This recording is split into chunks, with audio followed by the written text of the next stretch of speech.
আলোকে সমাজ পরিচালিত হওয়ার কারণে সেই আয়ামী জাহেলিয়াতের জাতিকে পৃথিবীর ইতিহাসে সবচেয়ে সভ্য জাতিতে আল্লাহ রাসূল সাল্লাল্লাহু আলাইহি ওয়াসাল্লাম পরিণত করেছেন।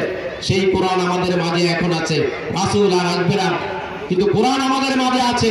আমরা রাসূলের উম্মত হিসাবে, আমরা রাসূলের উত্তরসূরি হিসাবে সেই কোরআনকে ধারণ করে, সেই ইসলামকে ধারণ করে যদি আজকের সমাজ পরিচালনা করতে পারি, তাহলে আজকের সমাজে আবার শান্তি বর্ষিত হবে। আজকের সমাজে যে অন্যায় রয়েছে, অবিচার রয়েছে, দুর্নীতি রয়েছে, অভাবগ্রস্ততা রয়েছে, সকল কিছু দূর হবে যদি এখানে ইসলাম কায়েম হয়।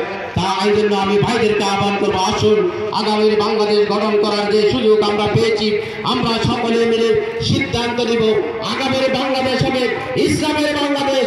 ইসলামকে প্রতিষ্ঠা করার জন্য, আল্লাহর জমিনে আল্লাহর দ্বীন কায়েমের জন্য আমরা সকলে আমাদের শেষ রক্তবিন্দু দিয়ে আমরা চেষ্টা করে যাব এবং আল্লাহর কাছে যেন আমরা জবাবদিহির হাত থেকে বাঁচতে পারি, সেই লক্ষ্যে আমরা আমাদের দায়িত্ব পালন করে যাব।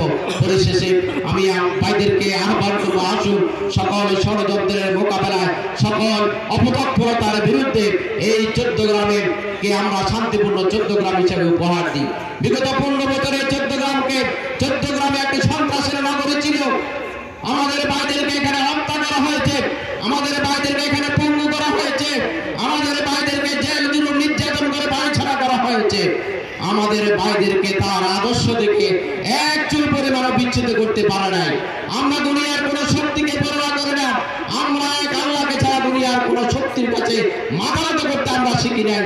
সুতরাং আমি আহ্বান করবো, আসুন এই 14 গ্রামকে সন্ত্রাস মুক্ত, এই 14 গ্রামকে চাঁদাবাজ মুক্ত, এই 14 গ্রামকে অন্যায় এবং অবিচার মুক্ত হিসাবে গঠন করার জন্য আগামী দিনে ডাক্তার সৈয়দ আব্দুল্লাহ মোহাম্মদ তাহের ভাইকে আমরা এখানে বিজয় করার মাধ্যমে এই ময়দানে ইসলামের পতাকাকে পথ পথ করে উড়ানোর সিদ্ধান্ত গ্রহণ করে এই আহ্বানটুকু রেখে সকলকে ধন্যবাদ জানিয়ে আজকের এই প্রোগ্রামের সর্বাঙ্গীন সফলতা কামনা করে আমি আমার কথা শেষ করছি।